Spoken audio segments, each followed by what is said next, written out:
Welcome to Choice Classic Radio, where we bring to you the greatest old-time radio shows.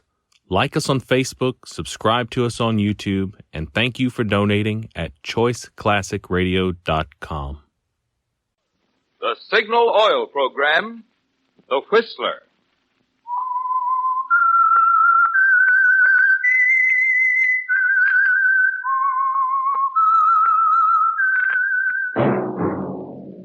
That whistle is your signal for the Signal Oil Program, The Whistler.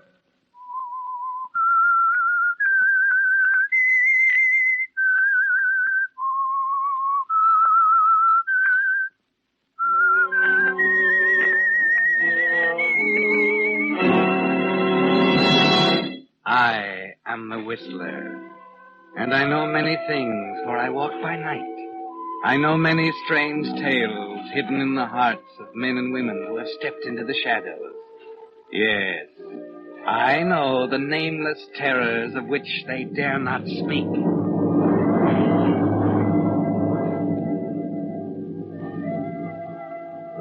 Yes, friends, it's time for The Whistler. And remember, let every traffic signal remind you, with new Signal gasoline, you do go farther than ever. Look for the familiar big yellow and black circle sign that identifies those popular Signal service stations in 7 western states from Canada to Mexico. And now the Whistler's strange story. Panic.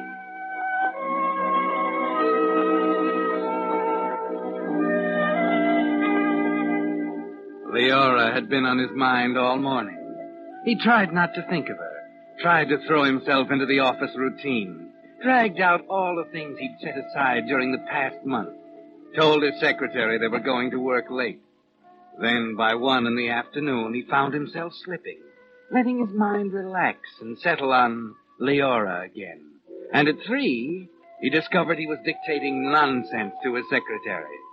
At that point, he stopped suddenly and deliberately thought of Leora, of her leaving tonight, walking out of his life forever. An hour later, he was hurrying out of the passport office on his way to the steamship agency. Yes, sir? I believe a Mr. and Mrs. Charles Moffat are listed on tonight's sailing. Would you check it for me, please? Of course, sir. Midnight sailing Baratania. Yes, here we are. Mr. and Mrs. Charles Moffat, A-deck cabin 12. Is there any space left on that ship? Well, as a matter of fact, sir, I have a cancellation right here. I'll take it. The name's Kent Buckley.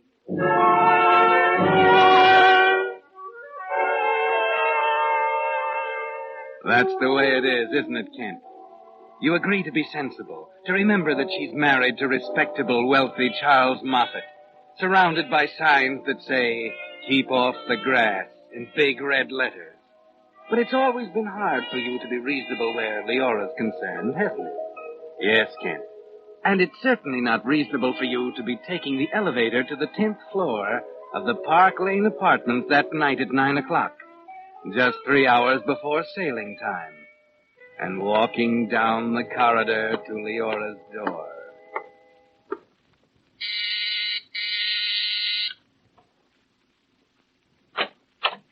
Kent, Leora, darling, I had to come. Charles is back in the study. You've got to go. I don't give a hang where Charles is. I'd just as soon have it out with him right now. I couldn't get you out of my mind. But we agreed to forget it. Did you? No, Neither did I. there's no sense to this, Kent. We're leaving in an hour. That's why I came, Leora. I'm going too. What are you talking about? I got passage this afternoon. I'm not going to let him take you away. Oh, Kent. Kent, darling. Leora. Charles. Hello, Buckley. Go on upstairs, Leora. Charles, please. Get out of here, you two-timing little brat. Wait a minute, Moffat. Did you hear what I said, Leora? Get away from her. Well, find yourself an answer for this one. Charles! Charles! Charles! Stop! Don't hit him again! Oh. All right. All right, Charles. There!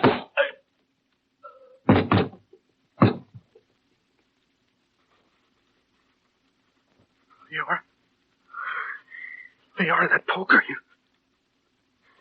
Wait a minute. He's not breathing. He's not... You killed him?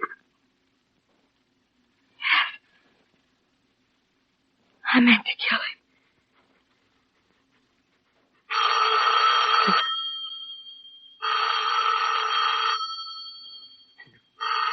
Better answer the phone. Yes, of course.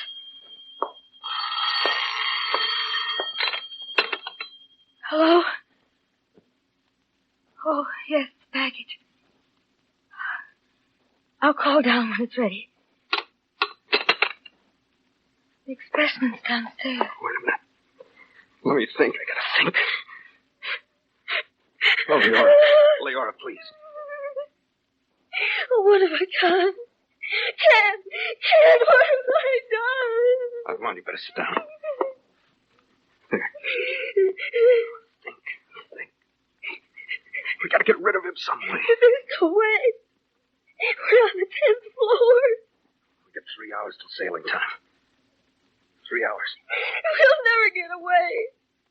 There's no use trying. Baggage. Wait a minute. Leora, where are the steamer trunks? In the study. Come on. Okay. It's no use. Oh, we've got a chance. Whose trunk is this? Charles. His clothes. It's big enough. Yeah. Sure. He's going in it. Come on. Help me get it open.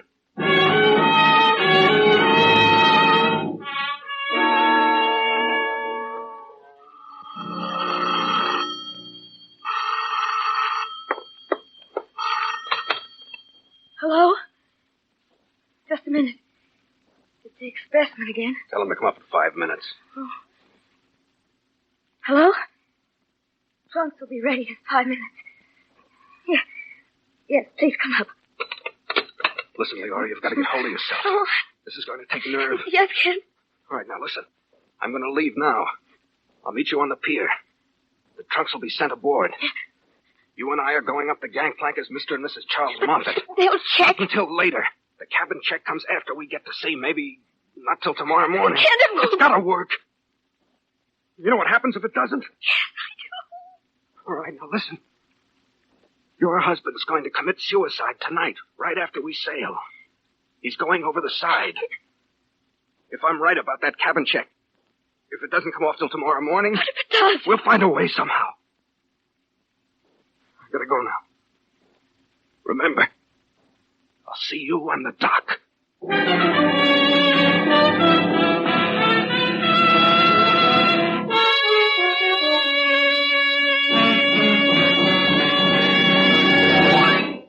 With the prologue of tonight's story, Panic, the Signal Oil Company brings you another strange story by The Whistler. You hear people say there's a reason for everything.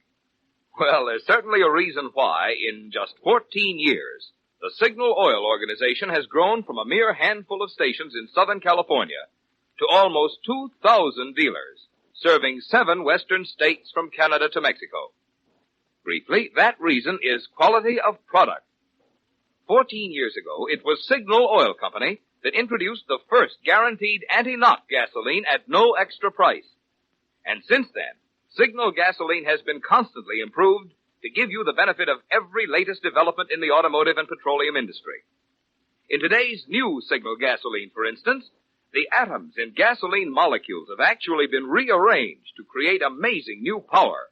Power that not only helps you enjoy quicker starting, faster pickup, and quieter anti-knock performance from your car, but also helps you go farther than ever on each gallon of Signal. So you see, there's good reason for the swing to Signal. Good reason for you to get acquainted soon with the friendly station in your neighborhood displaying Signal's familiar yellow and black circle sign. And now, back to the Whistler.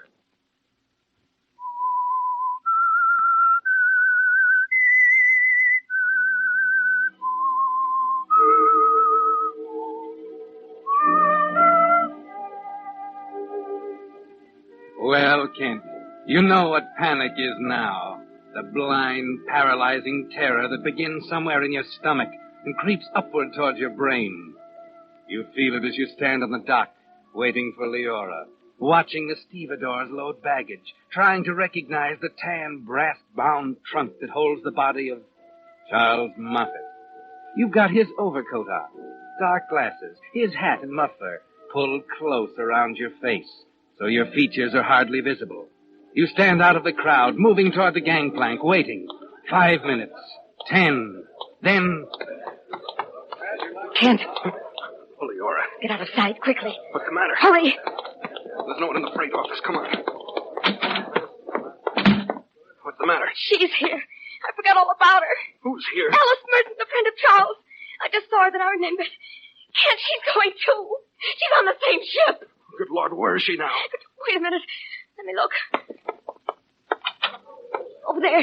That woman in blue talking to the purser. Yeah. Oh, Kent, if she ever sees you, we're... Wait. She's turning away. Going back to the waiting room. Looking for us, probably. If we can get to the cabin we're in, you can tell her I'm sick, can't see anyone. Well...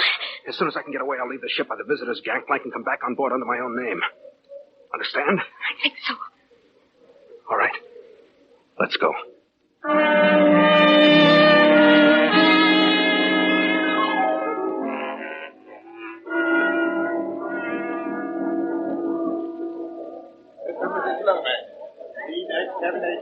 Remember what I told you. I'll do the talking. Just keep calm. Cabin 22, right? Tickets, please. Here you are. Mr. and Mrs. Charles Moffat. A-deck cabin 12, right? Here you are. Come on. Oh, thank goodness. Oh, Mr. Moffat. Yes? I'm awfully sorry, sir. I have a note here about cabin 12. Apparently the agent made an error. It's been sold to two parties. What do you mean? Well, would cabin 60 be all right? It's on the same deck and it's double. Yes. That'll be all right. Thanks. Thank you, sir.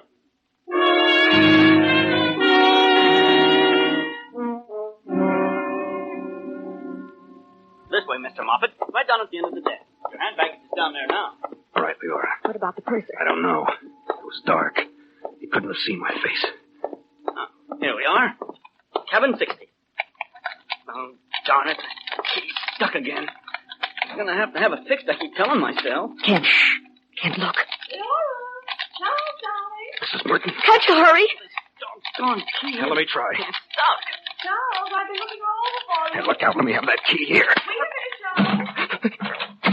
Right there. Get rid of her quick. Leora, darling, where have you been? Hello, Alice. About your trunks, Mrs. Moffat. They're on their way to the baggage room, but I can have them... Excuse me, Leora. I simply must see Charles. Wait a minute. Alice, Charles is quite ill. He's ill? I've got to get below, Mrs. Moffat, if you'll just tell me I'll about talk the to you trunks. later. Oh, I'm sure Charles won't mind it. Please, Alice, please. I said Charles is ill. He doesn't want to see anyone now. You understand? Why, of course. If he feels that way. Okay, I'll send the trunks to the I'm back. sorry, Alice. He's been very low lately. I'm sure he'll feel better tomorrow. Why, of course. Good night, Leora.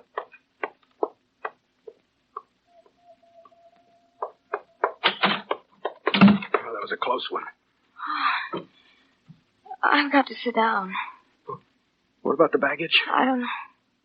I couldn't hear what he was saying. Something about the baggage. We'll have to get it later. I hope they don't make the cabin check tonight. All ashore, let's go ashore. Oh, I gotta get off. The overcoat. Oh, here. There. Now listen. Forget about the body. We'll get rid of it later.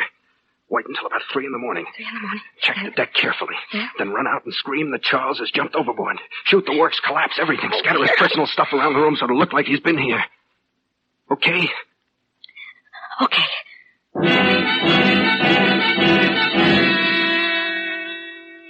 Yes, Kent. Panic is a terrible thing, isn't it? And it's eating away at you as you leave the ship with the bon voyageurs. As you return and present your own ticket. Then, an hour later, after the ship is pulled out, you discover to your horror that they're making the cabin check. Who is it? Kent, open up, quick. They're making the cabin check right now. Be here in 20 minutes. We gotta do it now. That man outside. What man? He's hung around here ever since you left. Out there by the rail.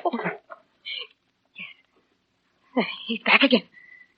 I'll have to get rid of him. You know what to do? I think so. Good luck, darling.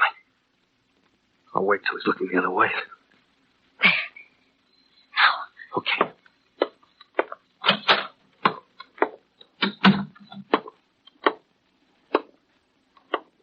Last night. Oh, you startled me. I didn't see you. Sorry. Cigarette? No, thanks. I got a cigar here. Buckley's my name. Grayson. Glad to know you, Buckley. Uh-huh. First trip? Well, matter of fact, it is. We'll have a drink on it at the bar down on the next deck. No, thanks. I don't drink. Oh. Been over the ship? Yeah, nice tub at that. Well, I was just about to take a walk around the deck. How about joining me? Oh, you better stick around. Purser's collecting the tickets. Maybe afterwards, huh? Yeah, all right. Mm-hmm. Oh, there they are now. Yeah, there. Oh, what's wrong? My heart. Doctor. Hey, good Lord, Purser! Purser! Yes, sir? This man's had a heart attack.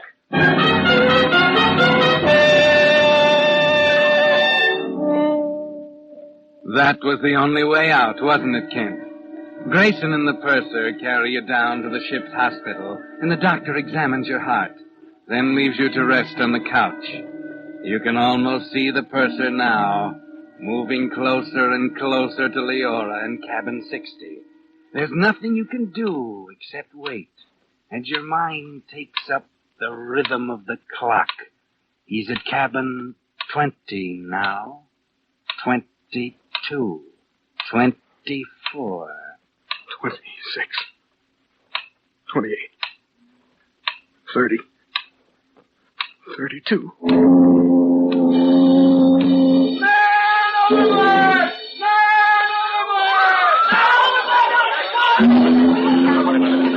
She made it.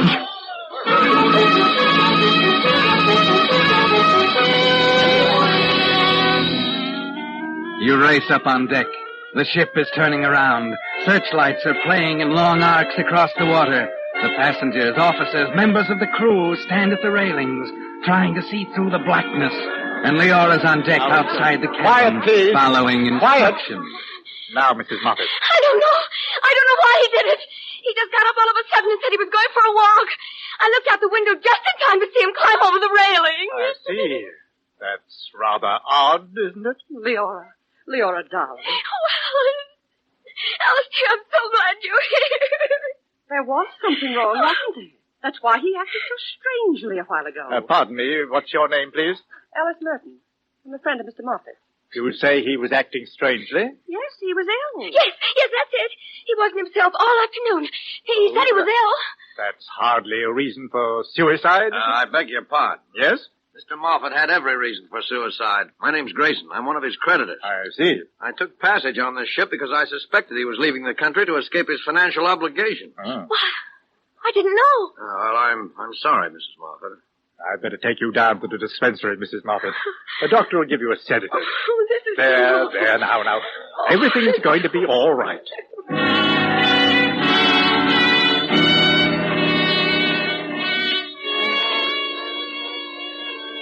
Well, that's one important hurdle, isn't it, Kent? But the rest is going to be more difficult. There must be no way for anyone to connect you and Leora, to link up your convenient heart attack with Charles Moffat's suicide. You have to take advantage of every moment the two of you are alone together.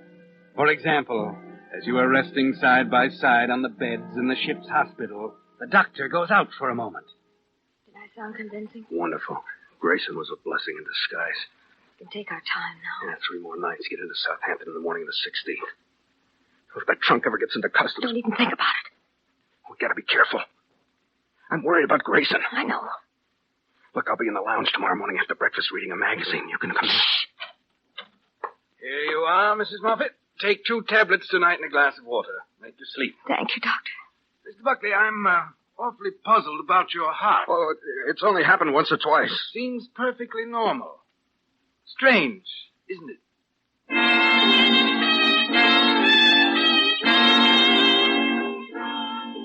You see her again the next morning as you sit in the ship's lounge, reading a magazine, back to back with Leora and Alice Merton on the sofa behind you. I understand, dear. I know it's hard. After all, I thought as much of Charles as you did, but it's not going to help any to sit alone in your room and brood over it. I know it, Alice. I'm going to see the deck steward. Perhaps we can arrange a game of shuffleboard. I'll be right back. Kent? Grayson's been talking to the doctor. Your heart? Yeah, he's beginning to wonder, too. Check the baggage clerk. I'll send the trunk up any time I want it. Good. When? Not till we're ready. You'll have to help me. I can't lift him alone. I know it. Leora, dear, it's all arranged. The steward has it all ready for us. But Alice, I... No, not another word. That nice Mrs. Broderick's going to join us, and, let's see, we need one more. How about this young man? I beg your pardon. Oh. How do you do? I'm Mrs. Merton. How do you do? Kent Buckley. I'd like you to meet Mrs. Moffat, Mr. Buckley. Oh, how do you do? Hello. Would you like to join us in a game of shuffleboard, Mr. Buckley? I'm sorry, not quite up to it today. Perhaps tomorrow. All right, tomorrow. It's a date.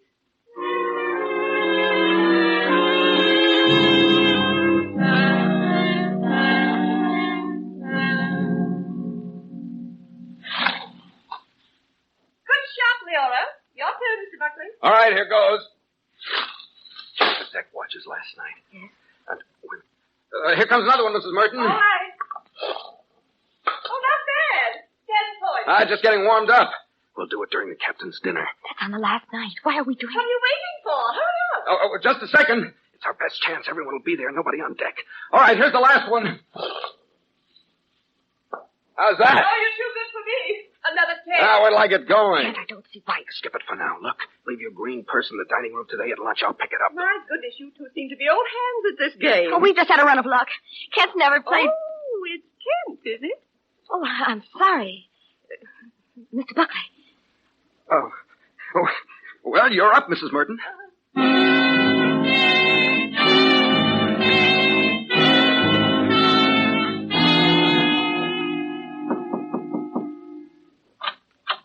This your purse, Mrs. Moffat?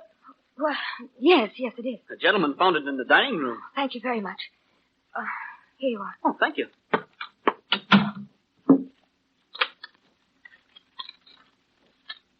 Everyone will show at captain's dinner except deck watches. Get trunk to cabin by 6. Dinner starts 6:30. Watch me and leave when I do. Meet at cabin.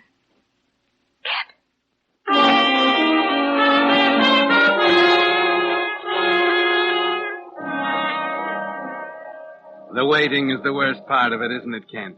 Sitting, wondering what she's thinking, wondering if she'll be successful in getting the trunk to the stateroom.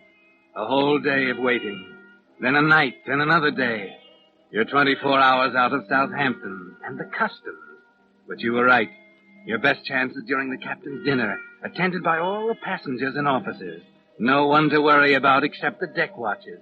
And you've been careful to note the exact time the watch on the afterdeck goes down to the galley for coffee.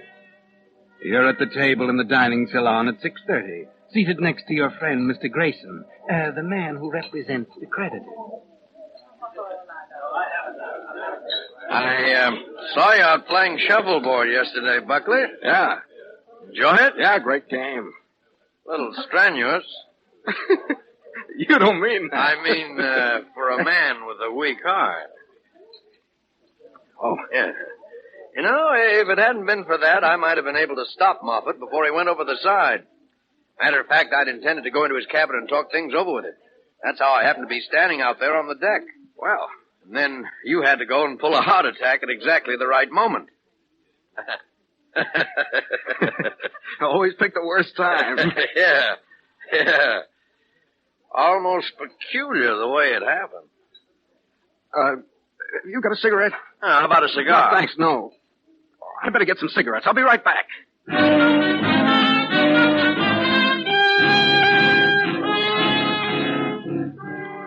That's right, Kent. Make sure Leora sees you leave, then head for the cabin. Once the body is gone, Grayson and the whole lot of them can be as suspicious as they choose.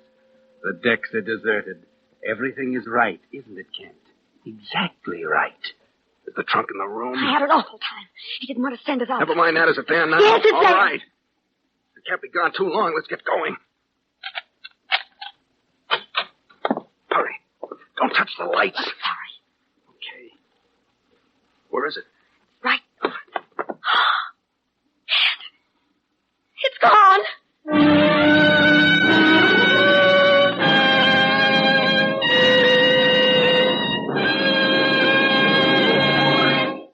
The Whistler will return in just a moment with the strange ending of tonight's story. Meantime, a question. Have you forgotten anything lately? Just anything? Well, of course, we all forget occasionally. But consider what might happen if even one part were forgotten when your car is lubricated. Excessive wear, a damaged part, and your car laid up. That's why your Signal gasoline dealer never trusts to memory when he lubricates your car. Instead, he uses Signal's famous check chart, on which the maker of your car shows every lubrication point. And your Signal dealer checks each point against this chart not just once, but twice, which is why it's called Signal Double Check Lubrication. What's more, your Signal dealer uses 9 specialized Signal lubricants, so each part will have the exact type of protection it needs for long, trouble-free service. This is just another example of the more thorough, conscientious service you get at independently operated Signal stations. Another reason why your Signal man is a mighty good man to know these days when you really want your car to go farther. And now, back to the Whistler.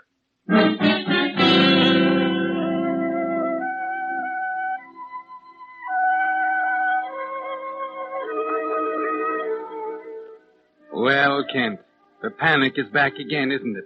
The blind black panic you felt when you looked down at Charles, dead at your feet back in the apartment. The trunk with Charles's body is gone. Everything. All the planning, the careful meetings, the dodging and lying was useless. The trunk is gone. You forget about caution now as you and Leora hurry down to the baggage room on C deck and call the clerk to the window. Clerk! Yes, sir. What happened to the trunk Mrs. Moffat had sent up to her room this evening? Oh, I'm awfully sorry, sir. Where is it? Well, it seems... Well, come on, where is it? Perhaps the purser can explain. Excuse me, Mackay. Where is it, Purser? It was in my cabin at 6 o'clock. It was an error on my part, Mrs. Moffat. I neglected to inform the clerk. Inform him of what? Of the fact that due to Mr. Moffat's death, we have to impound all his personal effects as a matter of form. What? I'm sorry, Mrs. Moffat. It's simply routine. What do you mean? We'll have to hold the trunk here till we arrive. But it will be available to you after its contents are examined and itemized by the authorities. Oh. So you see, really there's no reason at all to become alarmed, is there?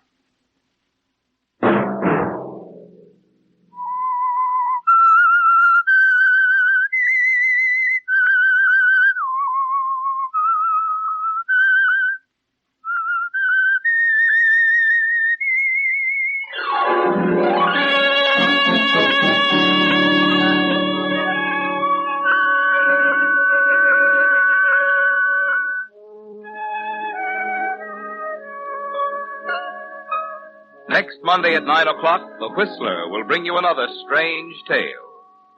The Whistler is broadcast for your entertainment by the marketers of Signal gasoline and motor oil and fine quality automotive accessories, and by your neighborhood Signal dealer. This program, produced by George W. Allen, with tonight's story by Harold Swanton, music by Wilbur Hatch, is transmitted to our troops overseas by the Armed Forces Radio Service.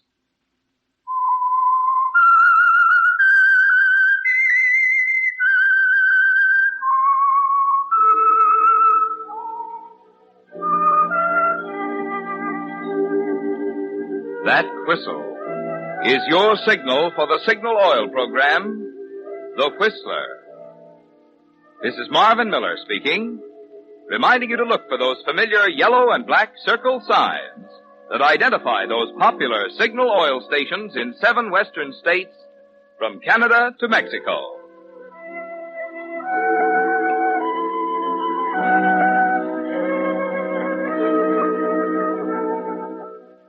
This is CBS, the Columbia Broadcasting System.